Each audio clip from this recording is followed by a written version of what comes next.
Esther. Chapter 1. Now in the days of Ahasuerus, that is, the Ahasuerus who ruled over 127 provinces from India to Ethiopia, in those days when King Ahasuerus was sitting on his royal throne in Shushan the citadel, in the 3rd year of his reign, he held a banquet for all his princes and his servants, the army of Persia and Media, the nobles, and the princes of the provinces were before him, and he showed them the wealth of his glorious kingdom, and the grandeur and the splendor of his magnificence for many days, 180 days. And when these days were completed, the king held a banquet for 7 days for all the people present in Shushan the citadel, from the greatest to the least, in the courtyard of the garden of the king's palace. There were linen, fine cotton, and blue material held fast in ropes of fine fabric, purple wool and silver rings, pillars of marble, and couches of gold and silver on a pavement of porphyry, marble, pearl, and black marble. Wine was served in gold cups. Each cup was different from the other, and the royal wine was plentiful, according to the means of the king. The drinking was according to the rule that no one was under compulsion, for the king had arranged with the officials of his palace that each should do as he pleased. Queen Vashti also held a banquet for the women at the royal house of King Ahasuerus. On the 7th day, when the king's heart was in a cheerful mood because of the wine, he told Mehuman, Biztha, Harbona, Bigtha, Abagtha, Zethar, and Carcass, the 7 court officials who were personal attendants to King Ahasuerus, to bring before the king Queen Vashti, wearing the royal headdress, to show the peoples and the princes her beauty, for she was very beautiful. But Queen Vashti kept refusing to come at the king's order that was conveyed through the court officials. At this, the king became very angry, and his rage flared up within him. The king then spoke to the wise men who had insight with regard to precedents, for in this way the king's matter came before all those versed in law and legal cases. And those closest to him were Karshena, Shethar, Admatha, Tarshish, Meres, Marsena, and Memucan, 7 princes of Persia and Media, who had access to the king and who occupied the highest positions in the kingdom. The king asked, According to law, what is to be done with Queen Vashti, because she has not obeyed the order of King Ahasuerus conveyed through the court officials? To this, Memucan said in the presence of the king and the princes, It is not against the king alone that Queen Vashti has done wrong, but against all the princes and against all the peoples in all the provinces of King Ahasuerus. For what the queen did will become known by all the wives, and they will despise their husbands and say, King Ahasuerus said to bring in Queen Vashti before him, but she refused to come.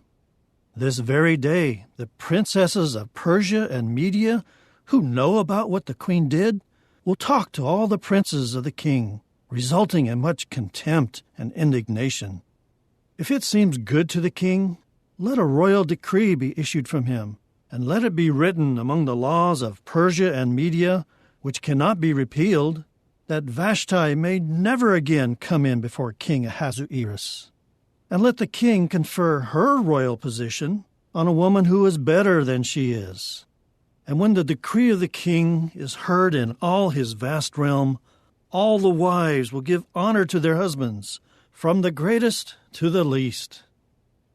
This proposal pleased the king and the princes, and the king did what Memucan said.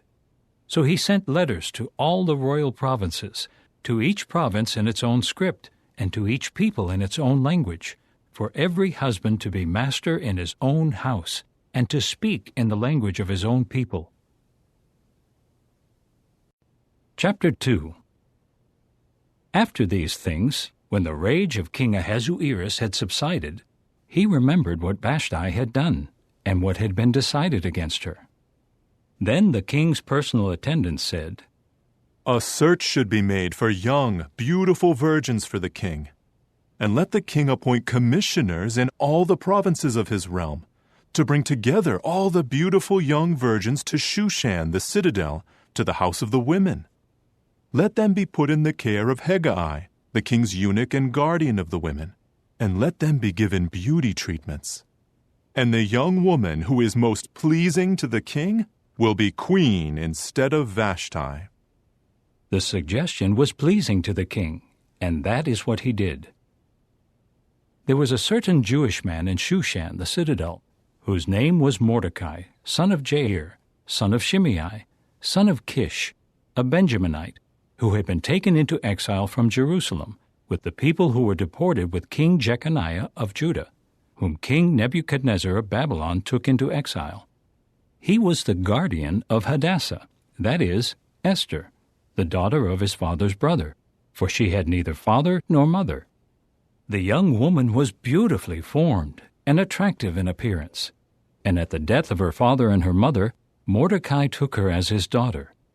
When the king's word and his law were proclaimed, and when many young women were brought together at Shushan the citadel, under the care of Hegai, Esther was also taken to the king's house, under the care of Hegai, the guardian of the women. Now the young woman was pleasing to him and won his favor, so he promptly arranged for her beauty treatments and her diet, and he assigned to her 7 selected young women from the king's house. He also transferred her and her young attendants to the best place in the house of the women. Esther did not say anything about her people or her relatives, for Mordecai had instructed her not to tell anyone. Day after day, Mordecai would walk in front of the courtyard of the house of the women to learn about Esther's welfare and about what was happening to her. Each young woman had her turn to go in to King Ahasuerus after completing the 12-month treatment that was prescribed for the women, for this was the way they had to fulfill their beauty treatment: 6 months with oil of myrrh, and 6 months with balsam oil, and various ointments for beauty treatment. Then the young woman was ready to go in to the king, and whatever she asked for would be given her when she went from the house of the women to the king's house. In the evening she would go in, and in the morning she would return to the second house of the women, under the care of Shaashgaz, the king's eunuch, the guardian of the concubines. She would not go to the king again unless the king had been especially pleased with her, and she was requested by name. And when the turn came for Esther, the daughter of Abihail, the uncle of Mordecai, who had taken her as his daughter, to go in to the king, she did not request anything except what Hegai, the king's eunuch, the guardian of the women, recommended. All the while, Esther was winning the favor of everyone who saw her. Esther was taken to King Ahasuerus at his royal house in the 10th month, that is, the month of Tebeth, in the 7th year of his reign. And the king came to love Esther more than all the other women, and she won his favor and approval more than any of the other virgins. So he put the royal headdress on her head and made her queen instead of Vashti. And the king held a great banquet for all his princes and his servants, the banquet of Esther. He then proclaimed an amnesty for the provinces, and he kept giving gifts according to the means of the king. Now when virgins were brought together a second time, Mordecai was sitting in the king's gate. Esther did not say anything about her relatives and her people, just as Mordecai had instructed her. Esther continued to do what Mordecai said, just as when she was under his care.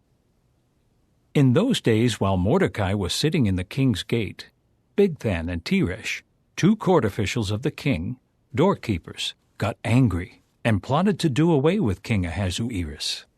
But Mordecai learned about it, and he immediately told Queen Esther.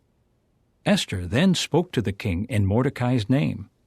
So the matter was investigated and eventually confirmed, and both men were hanged on a stake.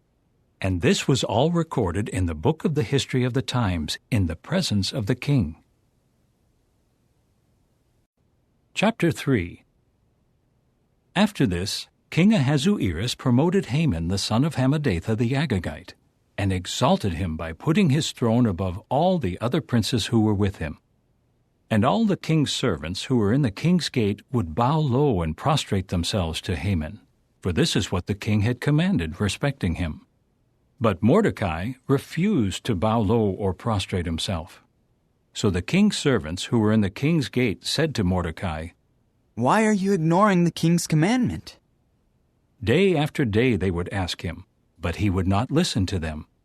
Then they told Haman to see whether Mordecai's conduct would be tolerated, for he had told them that he was a Jew. Now when Haman saw that Mordecai refused to bow low and prostrate himself to him, Haman became filled with rage. But he despised the thought of doing away with Mordecai alone, for they had told him about Mordecai's people. So Haman began seeking to annihilate all the Jews who were in the entire realm of Ahasuerus, all of Mordecai's people. In the first month, that is, the month of Nisan, in the 12th year of King Ahasuerus, they cast Pur, that is, the lot, before Haman to determine the day and the month. And it fell on the 12th month, that is, Adar. Haman then said to King Ahasuerus, "There is a certain people scattered and dispersed among the peoples in all the provinces of your realm, whose laws are different from those of all other peoples, and they do not obey the king's laws, and it is not in the king's interest to let them be. If it pleases the king, let a decree be written that they be destroyed. I will pay 10,000 silver talents to the officials to put into the royal treasury." At that, the king removed his signet ring from his own hand and gave it to Haman the son of Hammedatha, the Agagite, who was the enemy of the Jews. The king said to Haman, "The silver and the people are given to you, to do with them as you see fit." The king's secretaries were then called on the 13th day of the first month. They put in writing all of Haman's orders to the king's satraps, the governors who were over the provinces, and the princes of the different peoples, to each province in its own script, and to each people in its own language. It was written in the name of King Ahasuerus and sealed with the king's signet ring. The letters were sent by means of couriers to all the king's provinces, giving the order to annihilate, to kill, and to destroy all the Jews, young and old alike, children and women, on a single day, on the 13th day of the 12th month, that is, the month of Adar, and to seize their possessions. A copy of the document was to be issued as a law in every province and proclaimed to all the peoples, so that they would be prepared for that day. The couriers went out quickly by order of the king. The law was issued in Shushan the citadel. The king and Haman then sat down to drink, but the city of Shushan was in confusion. Chapter 4. When Mordecai learned of everything that had been done, he ripped his garments apart and put on sackcloth and ashes. Then he went out into the middle of the city, crying out loudly and bitterly. He went only as far as the king's gate, for no one was to enter the king's gate wearing sackcloth. And in every province where the king's word and his decree reached, there was great mourning among the Jews, along with fasting and weeping and wailing. Many were lying down in sackcloth and ashes. When Esther's female attendants and her eunuchs came in and told her, the queen was deeply distressed. Then she sent garments for Mordecai to wear instead of his sackcloth, but he refused them. At this, Esther summoned Hathach, one of the king's eunuchs, whom he had appointed to serve her, and she ordered him to find out from Mordecai what this meant and what was happening. So Hathach went out to Mordecai in the public square of the city, in front of the king's gate. Mordecai told him about everything that had happened to him, and the exact amount of money that Haman had promised to pay to the king's treasury for the Jews to be destroyed. He also gave him a copy of the written decree that had been issued in Shushan for their annihilation. He was to show it to Esther and explain it to her, and instruct her to go into the king to beg for his favor, and to plead directly with him in behalf of her people. Hathach came back and told Esther what Mordecai had said. Esther replied to Hathach with instructions to tell Mordecai, "All the king's servants and the people of the king's provinces are aware that if any man or woman goes into the king's inner courtyard without being summoned, there is only one law that applies. He is to be put to death.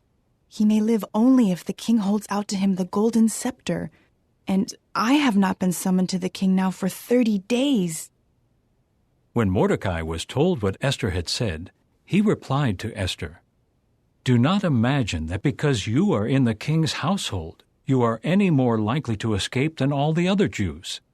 For if you remain silent at this time, relief and deliverance will come to the Jews from another source. But you and your father's house will perish. And who knows whether it is for a time like this that you have attained to your royal status?" Then Esther replied to Mordecai, Go, gather all the Jews who are found in Shushan, and fast in my behalf. Do not eat or drink for 3 days, night and day.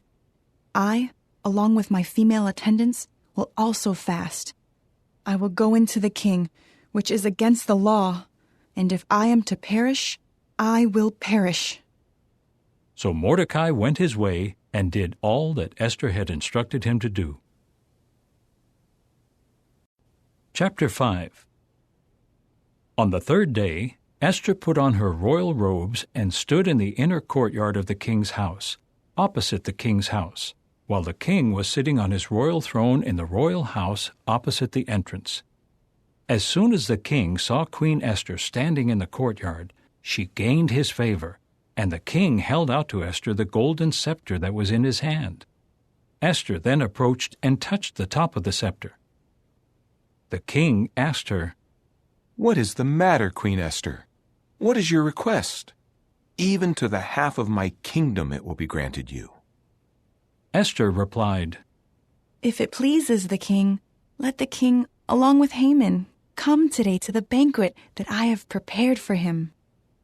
So the king said to his men, "Tell Haman to come quickly, as Esther requests."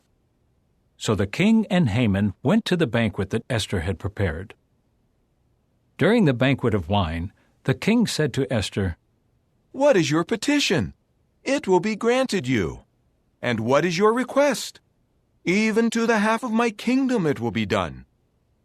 Esther answered, My petition and my request is, if I have found favor with the king, and if it pleases the king to grant my petition and to act on my request, let the king and Haman come to the banquet that I will hold for them tomorrow, and tomorrow I will do as the king says. On that day Haman went out joyful and with a cheerful heart. But when Haman saw Mordecai in the king's gate and noticed that he did not rise and tremble in his presence, Haman was filled with rage against Mordecai. However, Haman restrained himself and went to his house. Then he sent for his friends and Zeresh, his wife. Haman boasted about his glorious wealth, his many sons, and how the king had promoted him and had exalted him over the princes and the servants of the king. Haman added, What is more, Queen Esther invited no one else but me to accompany the king to the banquet she prepared. I am also invited tomorrow to be with her and the king. But all of this fails to satisfy me as long as I see Mordecai the Jew sitting in the king's gate. So Zeresh, his wife, and all his friends said to him, Have a stake put up, 50 cubits high, and in the morning tell the king that Mordecai should be hanged on it. Then go with the king to enjoy yourself at the banquet. This suggestion seemed good to Haman, so he had the stake put up. Chapter 6. That night the king could not sleep. So he said to bring the book of the historical records of the times, and it was read to the king. There it was found written what Mordecai had reported concerning Bigthana and Teresh, 2 court officials of the king, doorkeepers who had plotted to do away with King Ahasuerus. The king asked, What honor and recognition has been given to Mordecai for this? To this, the king's personal attendants said, Nothing has been done for him. Later the king said, Who is in the courtyard? Now Haman had come into the outer courtyard of the king's house to speak to the king about having Mordecai hanged on the stake that he had prepared for him. The king's attendants said to him, It is Haman standing in the courtyard. So the king said, "Have him come in." When Haman came in, the king said to him, "What should be done for the man whom the king wishes to honor?" Haman said in his heart, Whom would the king wish to honor more than me?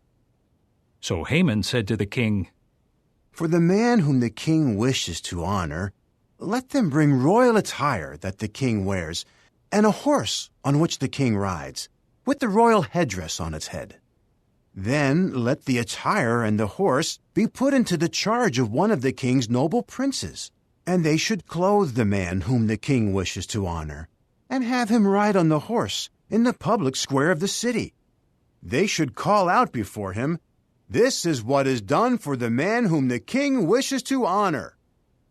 At once the king said to Haman, "Quick, take the attire and the horse, and do what you just said, for Mordecai the Jew who is sitting in the king's gate. Do not leave out anything that you have said." So Haman took the attire and the horse, and he clothed Mordecai, and made him ride in the public square of the city, and called out before him, This is what is done for the man whom the king wishes to honor. Afterward, Mordecai returned to the king's gate, but Haman hurried to his house, mourning with his head covered. When Haman related to his wife Zeresh and to all his friends everything that had happened to him, his wise men and his wife Zeresh said to him, If Mordecai, before whom you have started to fall, is of Jewish descent, you will not prevail against him. You will surely fall before him. While they were still speaking with him, the king's court officials arrived and quickly took Haman to the banquet that Esther had made. Chapter 7. So the king and Haman came into Queen Esther's banquet. The king said to Esther again on the second day during the banquet of wine, "What is your petition, Queen Esther? It will be granted you. And what is your request? Even to the half of my kingdom it will be done." Queen Esther answered, If I have found favor with you, O king, and if it pleases the king, let my life be granted as my petition, and my people as my request. For we have been sold, I and my people, to be annihilated, killed, and destroyed. If we had simply been sold as male and female slaves, I would have kept silent. But the distress is not proper, for it will be damaging to the king. King Ahasuerus then said to Queen Esther, "Who is this? And where is the man who has dared to do such a thing?" Esther said, The adversary and enemy is this evil Haman. Haman became terrified because of the king and the queen. The king rose up in a rage from the banquet of wine and went into the palace garden. But Haman stood up to plead with Queen Esther for his life, for he realized that the king was determined to punish him. The king returned from the palace garden to the house of the wine banquet, and saw that Haman had thrown himself on the couch where Esther was. The king exclaimed, "Is he also going to rape the queen in my own house?" As soon as these words left the king's mouth, they covered Haman's face. Harbona, one of the king's court officials, now said, Haman also prepared a steak for Mordecai, whose report saved the king. It is standing at Haman's house, 50 cubits high. At that, the king said, "Hang him on it." So they hanged Haman on the stake that he had prepared for Mordecai, and the king's rage subsided. Chapter 8. On that day, King Ahasuerus gave the house of Haman, the enemy of the Jews, to Queen Esther. And Mordecai came in before the king, because Esther had revealed how he was related to her. Then the king removed his signet ring that he had taken away from Haman and gave it to Mordecai. And Esther put Mordecai in charge of the house of Haman. Moreover, Esther spoke again to the king. She fell down at his feet and wept, and pleaded with him to undo the harm done by Haman the Agagite and his scheme against the Jews. the king held the golden scepter out to Esther, at which Esther rose and stood before the king. She said, "If it pleases the king, and if I have his favor, and if it seems proper to the king, and I am pleasing in his eyes, let an order be written to annul the documents of that schemer Haman, the son of Hammedatha the Agagite, which he wrote to destroy the Jews in all the king's provinces. For how can I bear to look upon the disaster that will come upon my people? And how can I bear to see the destruction of my relatives?" So King Ahasuerus said to Queen Esther and to Mordecai the Jew, "Look, I have given the house of Haman to Esther, and have had him hanged on the stake, because of his plot to attack the Jews. You may now write in the king's name whatever you see fit in behalf of the Jews, and seal it with the king's signet ring. For a decree that is written in the king's name and sealed with the king's signet ring cannot be revoked." So the secretaries of the king were summoned at that time, in the 3rd month, that is, the month of Sivan, on the 23rd day, and they wrote all that Mordecai commanded, to the Jews as well as to the satraps, the governors, and the princes of the provinces from India to Ethiopia, 127 provinces, to each province in its own script, and to each people in its own language, and to the Jews in their own script and language. He wrote it in the name of King Ahasuerus, and sealed it with the king's signet ring, and sent the written documents by the hand of couriers on horses.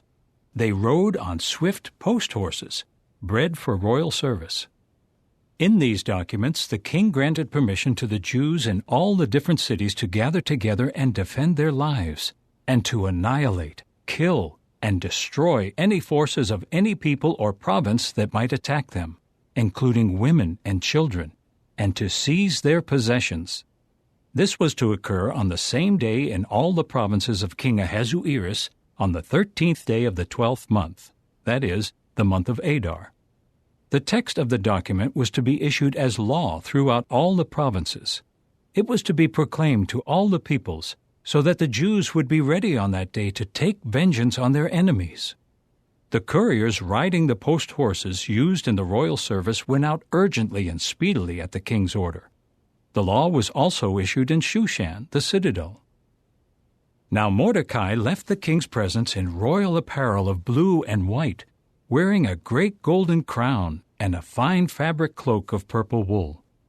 And the city of Shushan shouted for joy. For the Jews there was relief and rejoicing, and exaltation and honor. And in all the provinces and all the cities, wherever the decree of the king and his law reached, the Jews were rejoicing and exulting, holding banquets and celebrations. Many of the peoples of the land were declaring themselves Jews, for the dread of the Jews had fallen upon them. Chapter 9. On the 13th day of the 12th month, that is, the month of Adar, when the king's word and his law were to be carried out, on the day when the enemies of the Jews hoped to overpower them, the opposite happened, and the Jews defeated those who hated them. The Jews gathered together in their cities in all the provinces of King Ahasuerus to lay hands on those seeking to harm them, and not a man could stand against them, for the dread of them had fallen upon all the peoples. And all the princes of the provinces, the satraps, the governors, and those handling the business of the king were supporting the Jews, for they were in fear of Mordecai. Mordecai had become powerful in the king's house, and his fame was spreading throughout all the provinces, because Mordecai was steadily growing more powerful. The Jews struck down all their enemies with the sword, killing and destroying them. They did whatever they wanted to those hating them. In Shushan, the citadel, the Jews killed and destroyed 500 men. Also they killed Parshandatha, Dalphon, Aspatha, Poratha, Adalia, Aradatha, Parmashta, Arasai, Aradai, and Bizatha, the 10 sons of Haman, the son of Hammedatha, the enemy of the Jews. But after they killed them, they did not seize any plunder. On that day the number of those killed in Shushan, the citadel, was reported to the king. The king said to Queen Esther, "In Shushan, the citadel, The Jews have killed and destroyed 500 men, and the 10 sons of Haman. What, then, have they done in the rest of the king's provinces? What is your petition now?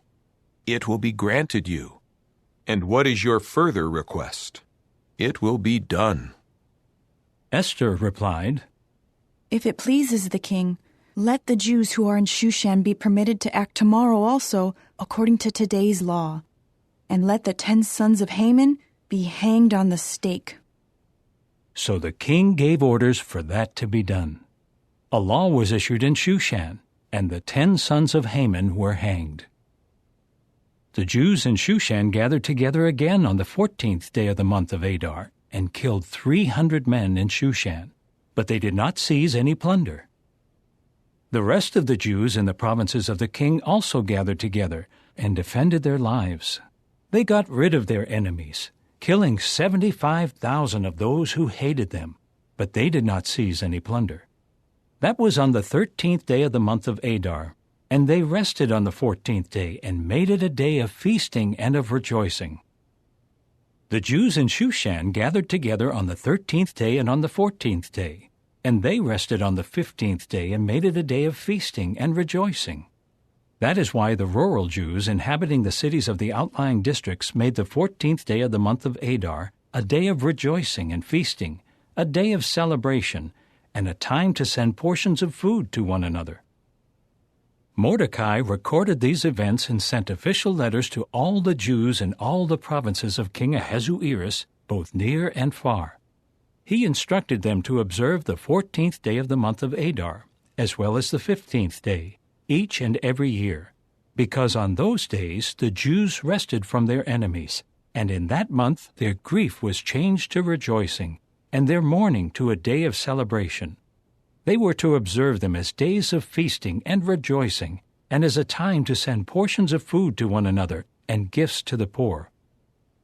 And the Jews agreed to continue the celebration that they had started, and to do what Mordecai wrote to them. For Haman, the son of Hammedatha the Agagite, the enemy of all the Jews, had schemed against the Jews to destroy them, and he had cast Pur, that is, the lot, to throw them into a panic and to destroy them. But when Esther came in before the king, he gave orders in writing, Let his evil scheme against the Jews come back on his own head. And they hanged him and his sons on the stake. That is why they called these days Purim, after the name of the poor. Therefore, because of all that was written in this letter, and what they saw concerning this matter, and what had come upon them, the Jews obligated themselves and their descendants and all those joining them to celebrate these 2 days without fail, and to carry out what was written concerning them at the appointed time each and every year. These days were to be remembered and observed in every generation, by each family, each province, and each city. And these days of Purim should not cease among the Jews, and their commemoration should not come to an end among their descendants. Then Queen Esther, the daughter of Abihail, and Mordecai the Jew, wrote with full authority to confirm a second letter about Purim. He sent official letters to all the Jews in the 127 provinces, the realm of Ahasuerus, in words of peace and truth, to confirm the observance of the days of Purim at their appointed times, just as Mordecai the Jew and Queen Esther had instructed them to do, and just as they had obligated themselves and their descendants to carry out, including the fasting and supplication.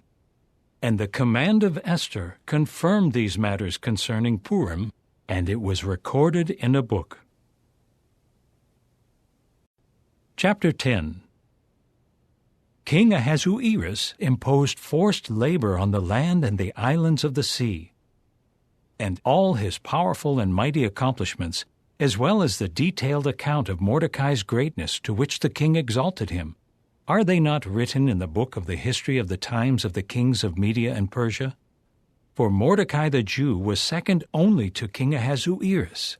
He was great among the Jews, and respected by the multitude of his brothers, working for the good of his people, and advocating the welfare of all their descendants.